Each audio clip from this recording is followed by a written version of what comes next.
또 뜨거운 찬양 너무너무 감사합니다. 한국에서는 5월 21일을 부부의 날로 정했습니다. 21일 둘이 한 몸이 된 날이라고, 5월이 가정의 달이라고 그렇게 정했다고 합니다. 미국엔 특별히 그런 문화가 없어서 우리 어제 베드로 연합회에서 부부데이를 하셨는데 참 잘하신 것 같아요. 예전에는 부부의 날이라는 것은 없었습니다. 살기가 바빴지요. 그러나 최근에 들어와서 부부 관계에 점점 위기가 깊어지고 있습니다. 아마도 그래서 부부의 날을 인위적으로라도 정해서 부부가 하나 되는 다짐도 좀 해보자, 이런 날을 정한 게 아닌가, 그런 생각을 해봅니다. 부부란 무촌입니다. 존수가 없는 관계. 원래는 그런 뜻이 아니죠. 그런데 이 오늘날에는 양단이 되는 것 같습니다. 부부가 사랑하여서 하나가 되면 가장 가까운 사이가 되는 것입니다. 그러나 부부가 사랑하지 못해서 서로 원수가 된다면 한순간에 존수가 없는 게 아니라 아무 상관없는, 전혀 관계가 없는 남남이 될 수 있습니다. 부부관계란 이 세상에서 가장 의미 있는 관계이며 깊은 사랑을 나누는 사이입니다. 그러기에 사도 베드로는 베드로전서 3장 7절에 그 관계를 생명의 은혜를 함께 나누는 사이다, 관계다. 부부는 생명의 은혜를 함께 나누는 관계라는 것입니다.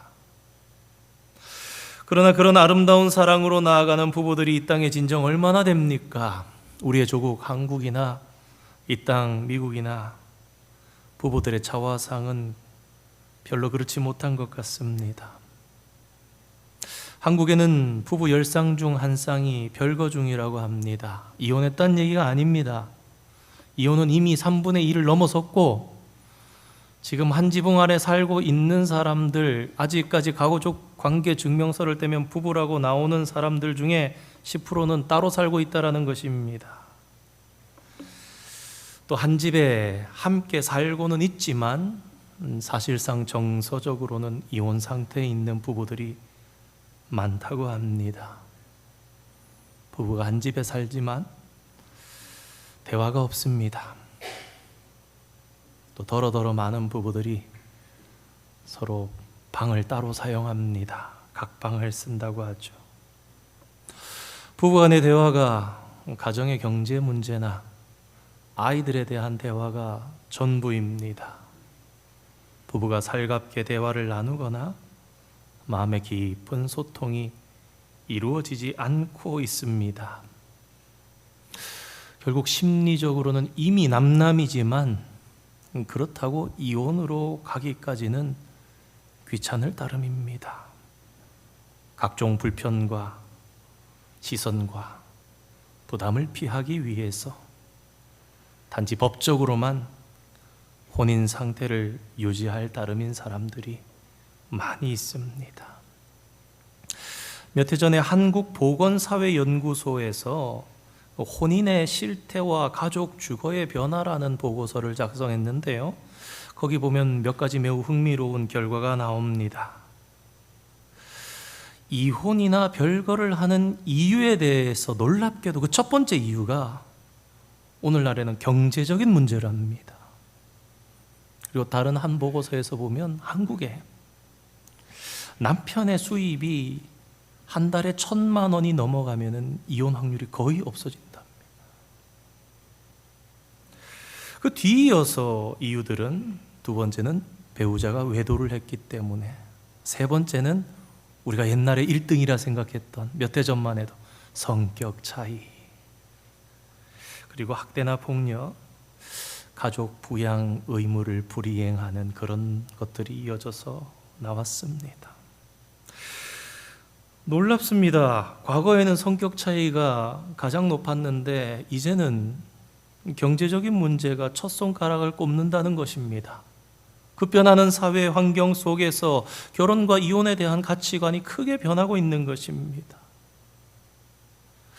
예전에는 그래도 가난해도 꿈이 있으면 부부들이 함께 신앙으로 그리고 신뢰로 어려움을 이겨냈습니다. 그런데 물질 지상주의가 만연한 오늘날 현대 사회에서 부부는 이제 가장 큰 문제가 경제 문제가 되어버린 그런 세상을 우리가 살고 있는 것 같습니다.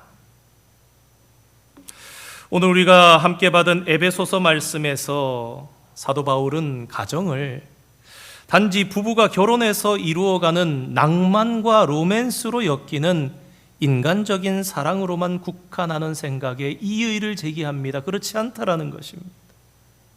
부부 생활이 하나님의 놀라운 구원 계획의 일환이라는 사실을 우리에게 가르치며 강조합니다. 가정도 자녀도 하나님의 거룩한 구원 계획에 포함되어 있음을 성도는 확신해야 한다. 그렇게 말씀합니다. 그 구원 계획 가운데 부르심을 받은 성도들은 가정생활도 부부의 삶도 무언가 믿지 않는 사람들과는 차별화되어야 함을 말씀합니다. 오늘날 실리와 여러 가지 이익을 위해서 살아가면서 많은 부부들이 이제는 그리스도인들까지도 포함해서 결혼 생활이란 행복과 자기 만족을 추구하는 매혹적인 삶이라고만 생각하는 것 같습니다. 그러면서 처음 만났을 때 느꼈던 사랑의 달콤함을 그리워합니다. 그때의 아내를 향해 남편을 향해 품었던 그 첫사랑, 그 절절함, 그 뜨거움, 그것을 그리워합니다.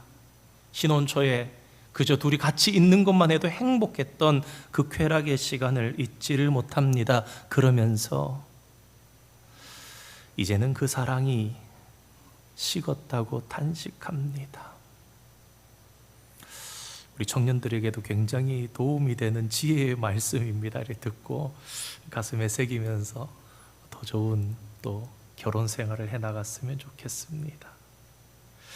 옛날에 그 낭만적인 사랑이 다시 한번 타오른다면 이 세상의 어떤 문제도 쉽게 극복할 수 있다고 생각합니다. 결혼할 땐 그랬잖아요. 가슴 찌릿찌릿할 땐 그랬잖아요. 함께 못 살아 죽을 것 같았고 같이 살 수만 있으면 뭐든지 다 이겨낼 수 있을 것 같은 그런 우리들 아니었습니까? 인터넷에 이런 표현을 한 것을 봤습니다. 우리는 로필입니다. 로맨스가 필요합니다. 우리는 로맨스가 필요해요. 부부들이 결혼 초기에 가졌던 그 로맨스적인 사랑을 동경하기 때문입니다. 그래서 그 로맨스를 찾아서 남편과 아내가 아닌 여자친구와 남자친구를 만듭니다. 때로는 돈을 많이 주고 가서 술을 먹으면서 벗삼아서 해주는 술동무들인 그 사람들에게 수십 수백만 원씩 주면서 야, 아내에게 못할 말, 남편에게 못할 말 너는 참 들어주니까 좋구나 그럽니다. 간음이나 이혼도 불사합니다. 드라마나 영화 속에도 그런 로맨스를 굉장히 멋있는 것이냐. 어떤 드라마나 영화를 보면 그 같이 살던 남편과 아내는 잘못 만난 거고 이 사람이 진짜 내 사랑이었는데 찾았다 그런 식으로 표현합니다. 안타까운 현실이지요. 가치관의 혼란만 부추깁니다. 살다 보니 그러면서는 난 잘못 만났어. 착각하게 만들고.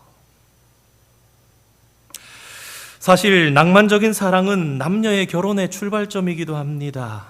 이 사랑을 통해 상대방을 향해 흥분하여 그 사랑에 빠집니다.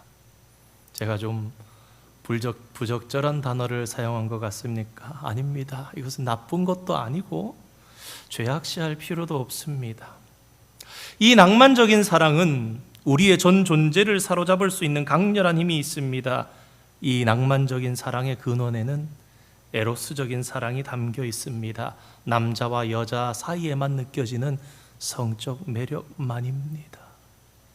이 에로스의 사랑도 하나님께서 우리 인간에게 주신 선물입니다. 결혼 생활에 이 낭만의 사랑이 없었다면 결혼의 진정한 맛을 알지 못하기도 합니다. 낭만적인 사랑 아름답습니다. 황홀합니다. 짜릿합니다. 그 사랑에 빠지면 눈이 멉니다. 그 사랑의 욕구를 부인할 수가 없습니다.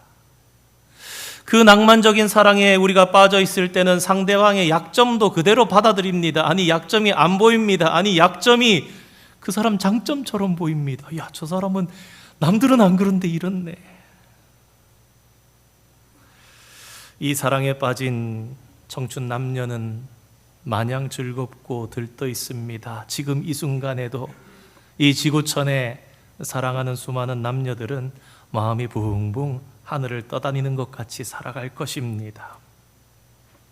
그런데 문제는 이 낭만적인 사랑이란 시간이 흐르면서 그 뜨거운 감정이 식어간다는 것입니다.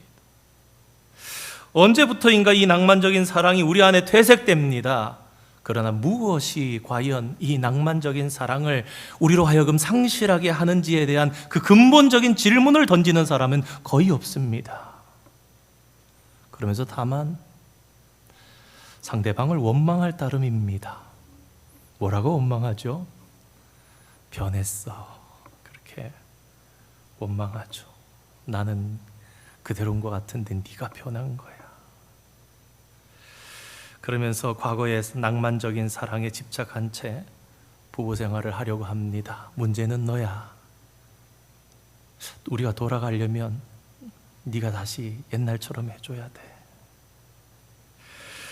신혼생활 때에는 이 사랑이 있었기에 모든 것이 달콤했습니다. 그런데 신혼이 지나고 몇 년이 흐르면서 어느 순간부터 그 행복한 시간이 사라지고 말았습니다.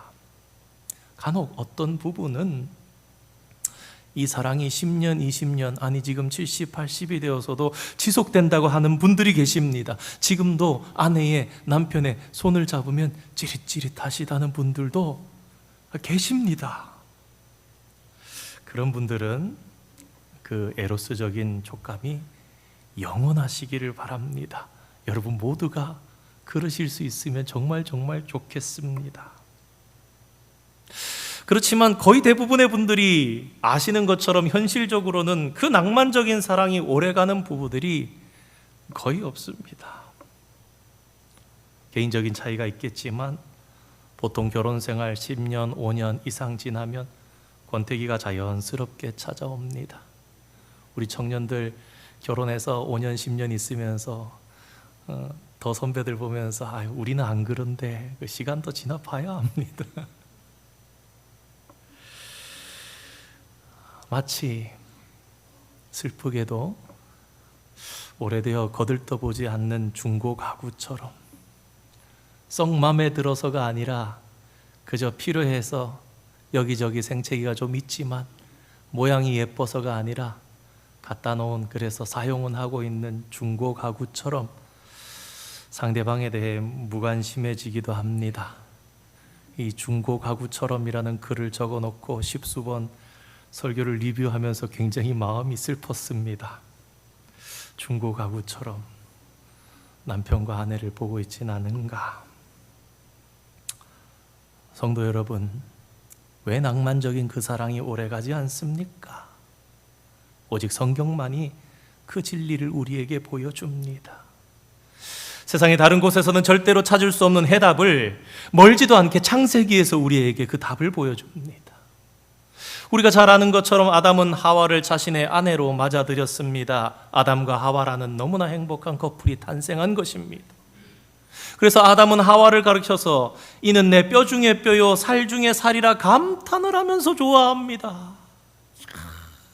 세상에 어떻게 이런 존재가 있었나? 그러면서 사랑에 빠졌습니다. 그런데 성도 여러분, 그 아름다웠던 아담과 하와가, 그 사랑이, 그 로맨스가 언제부터 무너지기 시작합니까? 바로 그들이 죄를 범하는 순간부터였다라는 것을 우리는 잊어서는 안 됩니다. 그렇습니다. 인간의 타락함으로 말미암아서 그 파괴적인 영향력이 우리가 살아가는, 남자들이 일을 하여서 땀을 흘려야, 또 가시와 엉겅퀴들이 우리의 발을 찌르고 손을 찌르는, 그렇게 해야 수고해야 먹고 살 것이다. 아내들은 아이를 해산하는 고통이 더해질 것이다. 그것만이 아닙니다. 이러한 인간의 타락함은 그 죄의 결과는 우리 가정에도 침입합니다. 그래서 사랑과 용서라는 본질에 금이 간 타락한 자기중심적인 욕심을 추구하는 관계로 전락시키고 맙니다. 그 범죄함으로 인해서 아담과 하와도 그 두 사람이 모두 철저한 이기주의자가 되었던 것을 우리는 발견합니다. 아담아, 너 왜 그랬니? 뭐라 그럽니까? 이름도 안 부릅니다. 당신이 나와 함께 하셔서, 당신이 만들어서 나와 함께 하게 한 저 여자 때문에 그렇다라는 거죠. 하와야, 너 왜 그랬냐? 그러니까 뭐라 그럽니까? 뱀이 그래서 그랬다라는 겁니다.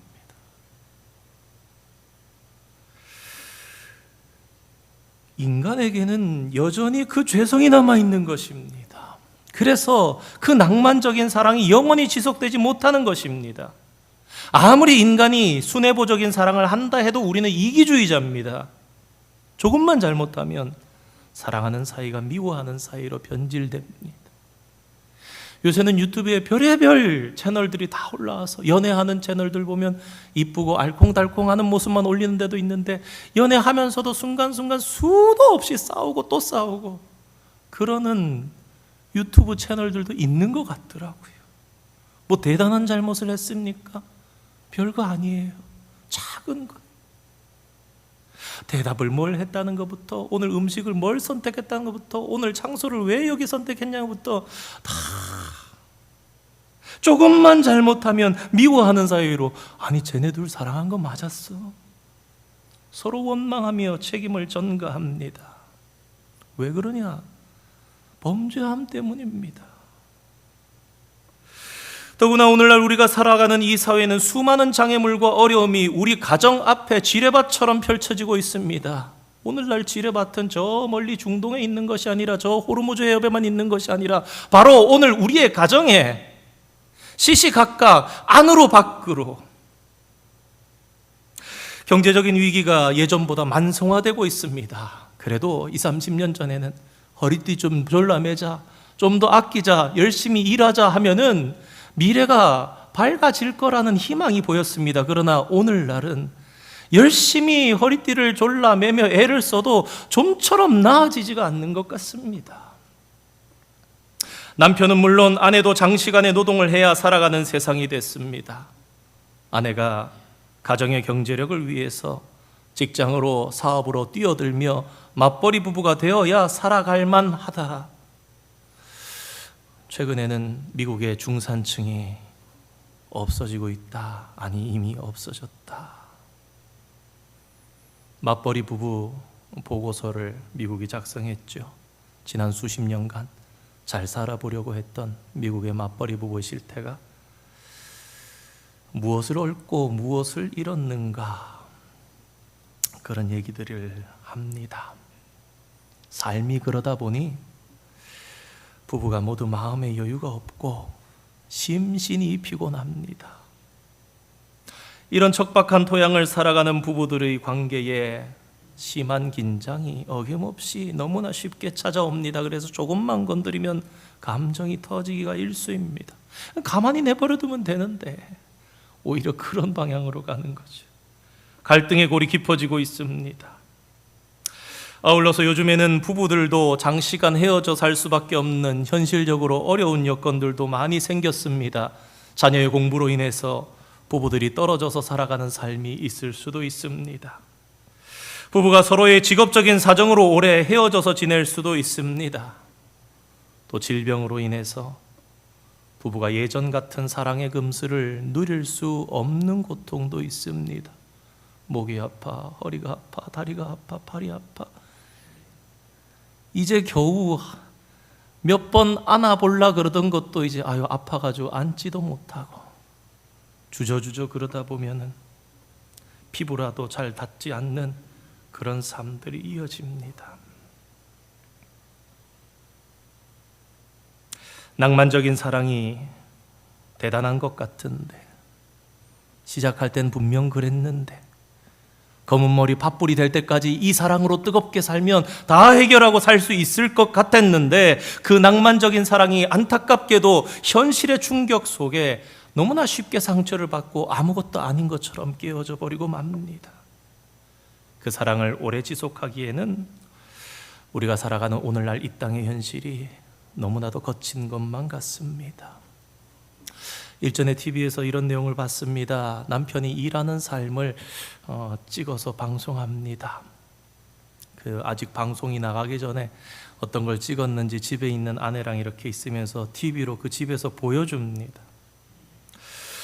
아내가 카메라에 찍힌 장면을 보면서 펑펑 웁니다. 밖에서 그냥 돈 벌려고 이런저런 일을 하는 줄 알았지 그렇게까지 고생하는 줄 몰랐다라는 것입니다. 그 TV에 찍힌 것을 본 그날 저녁 평소처럼 나 왔어 이러면서 씩 웃고 들어오는 남편을 아내는 평소와 다르게 뜨거운 마음으로 맞을 수밖에 없었습니다. 반대로 집에서 아내가 어떻게 고생하며 애를 쓰는지 애들 데려다 주고 치우고 청소하고 식사 준비하고 얼마나 애쓰고 고생하는지 모르는 남편들도 많을 것입니다. 또 다른 방송에서 이런 사연이 소개된 적이 있었습니다. 도시에 살면서 직장 생활을 하던 남편인데 심한 병에 걸리게 됐습니다. 도저히 몸이 약해져서 더 이상 직장 생활을, 도시 생활을 꾸려갈 수가 없습니다. 가정에 큰 위기가 찾아왔던 것입니다.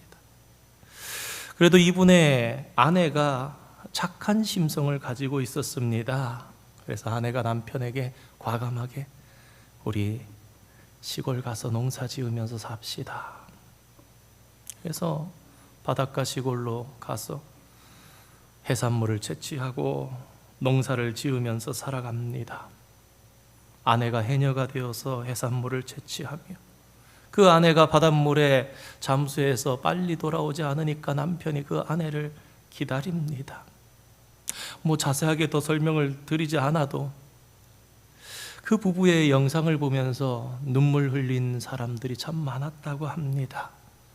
오늘날 같은 시대에 저런 아름다운 부부가 있다니 감동되었기 때문입니다.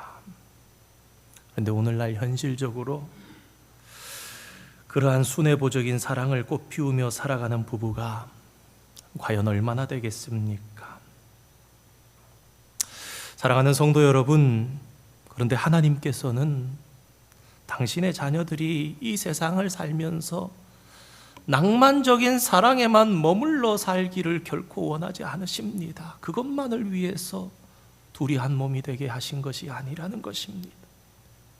하나님께서는 당신의 자녀들에게 세상 사람들은 깨닫지 못한 한 단계 더 승화된 부부의 관계로 나아가게 하시기를 원하십니다. 오늘 우리가 함께 받은 에베소서의 말씀은 부부의 관계도 하나님의 은혜 가운데 십자가의 사랑으로 인해서 새로운 창조의 관계로 들어가게 되었다, 그렇게 사도 바울은 선포합니다. 처음에 창조하실 때 하나님께서 지으시고 기뻐하신 결혼 생활이 인간의 범죄로 인해서 깨어지고 말았습니다. 그래서 아담과 하와 이래로 부부의 관계가, 사랑이 쉽게 깨어질 수밖에 없어졌습니다. 원망하고 자기중심적으로 살아가고 자주 싸우고 서로에게 불신이 생겨납니다. 그래서 절망적이었습니다. 그러나 성도 여러분, 예수 그리스도께서 이루신 십자가의 역사, 구원의 역사로 말미암아서 새로운 창조가 찾아왔는데, 그것이 어디에까지 이르느냐? 손상 입은 부부 관계에도, 로맨스의 사랑을 잃어버린 그 부부 관계에도 십자가에 나타난 새로운 사랑의 역사로 인해서 새로운 창조가 일어났다. 사도 바울은 그렇게 우리에게 선포하고 있는 것입니다. 그러므로 오늘 이 말씀은 깨어진 부부 관계에 새로운 희망을 심어주는 그런 말씀입니다. 오늘 본문을 21절부터 정했습니다. 요새 성경책이 좋아서 소제목으로 이렇게 단락들이 다 나눠져 있습니다.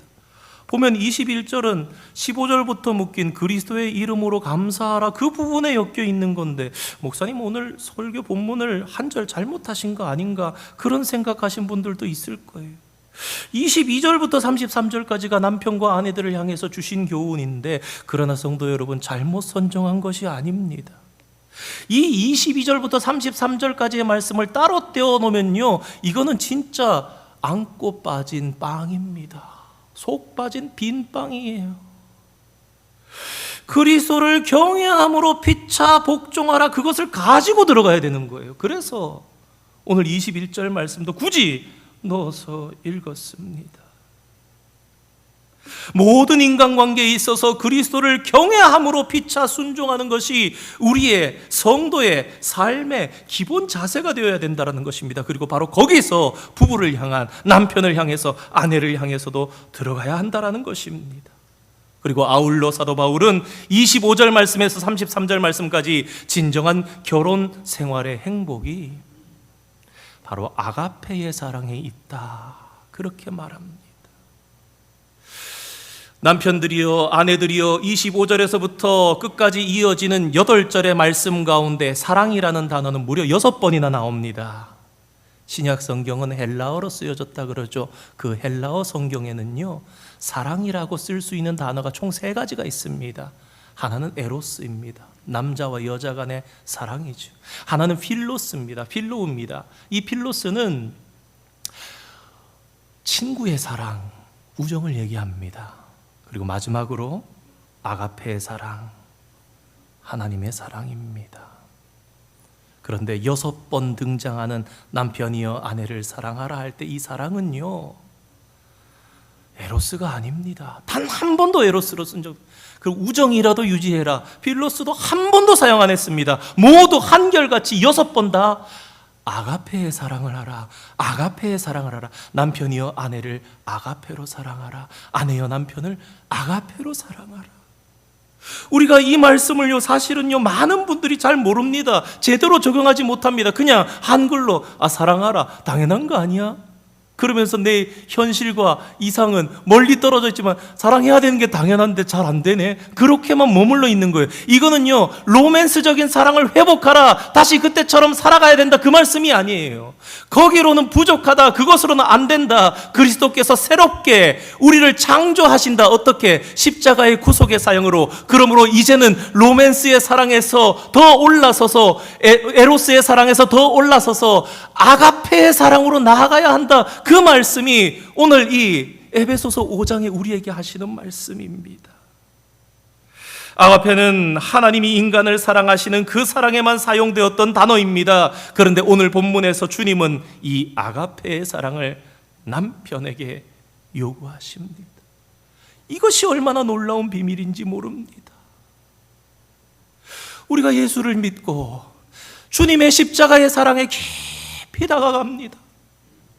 눈물이 나고 이해가 되지 않는, 왜 주님께서 나를 위해서 당신의 목숨을, 인간이라 그래도 이해가 되지 않는, 하늘과 하늘들의 하늘에 계셔도 그것이 주님의 영광을 감당할 수 있을까 이해가 되지 않는 그 높고 높은 그분이 나를 위해서 온몸에 피를 쏟으시고 나를 구원해 주셨는데, 너 그 사랑으로 네 남편 사랑하라, 너 그 사랑으로 내 아내 사랑하라라는 거예요. 그러면 너의 아내가 뭔가 합리적이지 않고 너의 남편이 무언가 욕심적이고 그런 걸 떠나서 네가 주님처럼 너의 아내를 사랑하고 네가 예수님처럼 너의 남편을 사랑한다면 낭만적인 사랑을 뛰어넘어서 다시금 예수 그리스도 안에서 모든 것을 회복하시고 새롭게 창조하시는 그 주 부부의 본연의 모습으로 나아갈 수 있다, 회복될 수 있다, 그 레슨을 우리에게 주시는 것입니다. 가정사역 전문가들은 건강한 부부 관계에 있어서 가장 필수적인 요소가 부부가 갖는 내적인 안정감이라고 합니다. 이 내적인 안정감이란, 나는 그래도 진정한 사랑을 받고 있다, 나라는 존재가 그 사람에게 받아들여지고 있다, 그 느낌이 우리 안에 있는 것. 아마 때때로 남편들에게, 아내들에게 왜 그렇게 안 해주냐라고 물음을 받기도 할 것입니다. 그런데 앞서 말씀드린 것처럼 우리 인간이 가지는 죄성으로 인해서 부부가 부부임에도 서로를 무시하고 비판하고 거부하는 일들이 시간이 흐르면서 찾아옵니다. 또 뻔한 그 얘기하고 있어. 당신이 그러면 그렇지, 에이 안 들을래, 그냥 침묵하고. 화내는 아내, 화내는 남편을 계속해서 사랑하는 것은 쉽지 않습니다.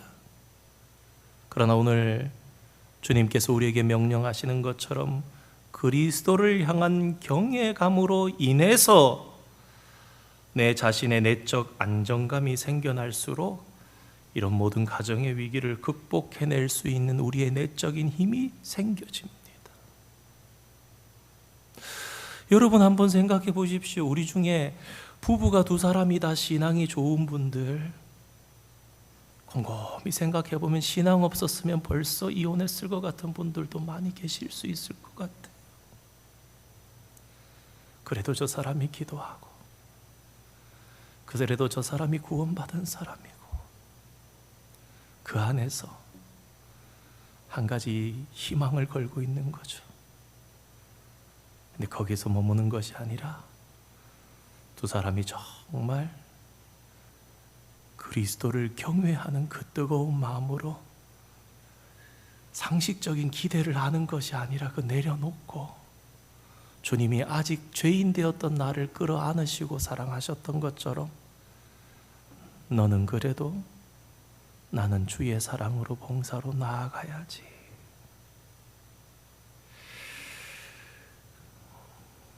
그러면 그리스도 안에서 정서적인 안정감으로 인해서 상대방을 계속해서 사랑할 수 있게 되고, 이 확신 속에서 우리는 다시금 부부의 재창조를 주님 안에 경험할 수 있는 것입니다.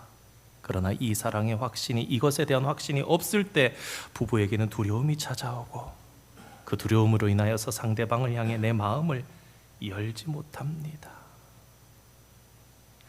그러므로 오늘 성경 말씀은 아무리 친밀한 부부라 할지라도 진정한 아가페의 사랑을 모른다면 그 사랑은 불완전하다, 그렇게 얘기하는 거예요. 그렇게 로맨스적으로 사랑하냐? 그걸로 충분하지 않아 얘기하는 겁니다. 그러면서 그리스도인 된 부부들은 반드시 이 사랑으로 묶일 때에만 내적인 안정감으로 충만해질 수 있다. 너희들은 그렇게 하나가 되어라. 사랑하는 성도 여러분, 에로스의 사랑이 끝났다고 낙심하고 계십니까? 그 사랑을 회복시키려고 무던히 애를 쓰고 계십니까? 그러나 성도 여러분, 오늘 말씀을 통해서 위로하시는 하나님, 그 속에 담긴 진정한 축복을 발견하는 저와 여러분 되기를 원합니다. 에로스의 사랑이 끝나도 우리 하나님의 백성은 여전히 다시금 아가페의 사랑으로 더 아름다운 관계를 지속할 수 있다라는 것을 말입니다. 모든 죄인들을 위해서 죽으신 그 헌신적인 사랑, 그 십자가의 사랑을 깊이 체험하고 묵상하는 성도들은 아가페의 사랑으로 나아가야 하고 아가페의 사랑으로 나아갈 수 있습니다. 오늘 단순히 지금 이 순간 이 말씀이 여기만 머무는 분들도 많이 계실 거예요. 꾸준히 주님 묵상해 보시기 바랍니다. 주님이 나를 어떻게 사랑하셨는지 꾸준히 묵상해 보시면서 꾸준히 어떻게 하면 내가 그 사랑을 내 남편에게, 내 아내에게 보낼 수 있을까 고민하고 노력해 보시기 바랍니다. 거기에 하나님께서 주신 부부 생활에 비밀이 들어있다라는 것입니다. 저명한 설교가였던 영국의 로이드 존스 목사님은 우리의 부부 결혼 생활을 그리스도의 십자가에 나타난 속죄라는 교리를 이해할 때에 완전히 이해된다라는 것을 깨달은 사람들이 세상에 얼마나 되겠는가, 그런 이야기를 하셨다고 해요. 참된 결혼 생활이 그리스도의 십자가에 나타난 대속의 입장에서 이해해야 한다는 것을 깨달아야 한다는 것입니다. 그 속에 결혼 생활에 비밀이 들어있다는 것입니다. 그렇지만 그럼에도 불구하고 그 비밀을 아는 사람은 지극히 적다. 깨닫지 못하고 세상 떠난 사람들도 많다라는 것입니다.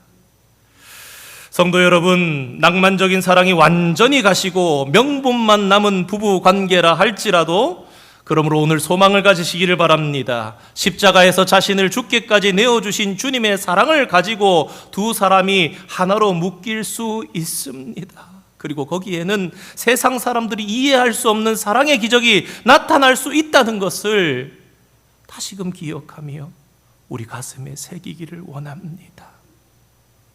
행복하게 될 수 없는 이 시대의 구조적인 환경 속에서도 우리가 주님을 경외함으로 아가페의 사랑을 가지고 살아간다면 어떤 부부도 극복하지 못할 결혼 생활의 고통과 위기는 없을 것입니다. 어제 우리 부부데이 하면서 여러 가지 재미있는 시간들도 보냈는데 제가 말씀을 준비하면서 그랬습니다. 하나님께서 우리 여러분들 둘을 하나로 만드신 것은 불편하게 하도록 하기 위해서 그런 것이 아닙니다. 괴롭히려고 그런 것이 아닙니다. 그런 말씀을 드렸어요. 그러면서 참된 행복은 고관대작의 집에 있는 것도 부잣집에 있는 것도 아니요, 바로 여러분 집의 처마 끝에 있습니다. 그런 말씀을 드리면서 여러분 옆에 있습니다. 그 말씀을 드렸습니다. 사랑하는 성도 여러분, 참된 부부는 주님을 더욱더 경외해야 합니다. 그리고 성령 충만해야 합니다. 그럴 때 우리는 낭만적인 사랑의 부진함도 잊어버릴 수 있고 행복의 산을 향해서 한 걸음씩 올라갈 수 있습니다. 하나님께서 우리 모든 성도님들의 부부 위에, 그리고 이 땅의 모든 부부들 위에 사랑과 축복을 충만히 내려주시기를 주님의 이름으로 축원드립니다. 함께 기도하겠습니다.